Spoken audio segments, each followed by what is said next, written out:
জাতিসংঘের ৭৯তম সাধারণ অধিবেশনে যোগ দিতে নিউ ইয়র্কের পথে রয়েছেন প্রধান উপদেষ্টা ডক্টর মোহাম্মদ ইউনূস।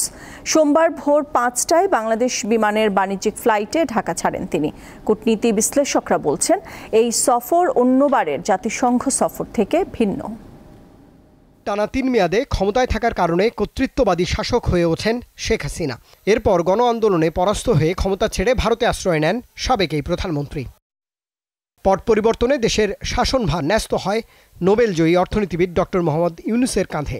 রাষ্ট্র সংস্কারে হাত দেয়া অন্তর্বর্তী সরকারের প্রধান উপদেষ্টা ১.৫ মাসের মাথায় অংশ নিতে যাচ্ছেন জাতিসংঘের সাধারণ অধিবেশনে।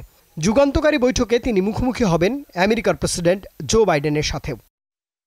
কূটনীতি বিশ্লেষকরা বলছেন, এবার এই বিশ্ব সম্মেলনে বাংলাদেশ আরও এগিয়ে যাবে, কারণ ডক্টর মোহাম্মদ ইউনূসের বিশ্ব পরিচিতি বড় ফ্যাক্টর।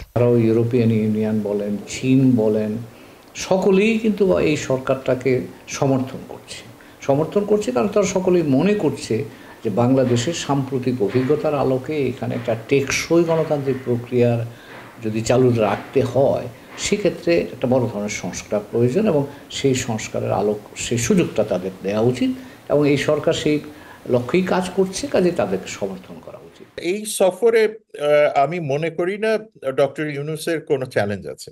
আমি মনে করি বরং বাংলাদেশের জন্য এটা অনেক বেশি অপরচুনিটি তৈরি করবে, কারণ ডক্টর ইউনূসের যে একটা গ্লোবাল অ্যাপ্রিসিয়েশন আছে এবং তার যে অ্যাকসেপ্টেবিলিটি আছে এবং সম্মানজনক অ্যাকসেপ্টেবিলিটি আছে, সেই কারণে আমার মনে হয় যে আমরা এই সফরের পরে আরো অনেক বেশি পররাষ্ট্র নীতিগত এবং অর্থনৈতিকগতভাবে অপরচুনিটি পাবো। বিশেষজ্ঞরা বলছেন, দেশের উন্নয়ন ত্বরান্বিত করতে বিভিন্ন দাতার কাছে সহায়তা চাইবে বাংলাদেশ, চাইবে রোহিঙ্গা সংকটের গুণগত সমাধান। রোহিঙ্গা ইস্যু আমাদের অনেক দিনের জটিল ইস্যু, সেটা নিয়েও নিশ্চয়ই তিনি আন্তর্জাতিক সম্প্রদায় যারা আমাদের সাহায্য করছে তাদেরকে ধন্যবাদ জানাবেন। যেখানে আমাদের সাহায্যের প্রয়োজন সেটাও তিনি চাইবেন বা বলবেন, এবং একই সাথে রোহিঙ্গারা যাতে দ্রুত ফেরত যেতে পারে মিয়ানমারে, সেই পরিবেশটা তৈরির জন্য আন্তর্জাতিক সম্প্রদায়ের সহায়তা চাইবেন। কাজেই মোটা দাগে এই বিষয়গুলো হয়তো তিনি জাতিসংঘে তার বক্তব্যে তুলে আনবেন।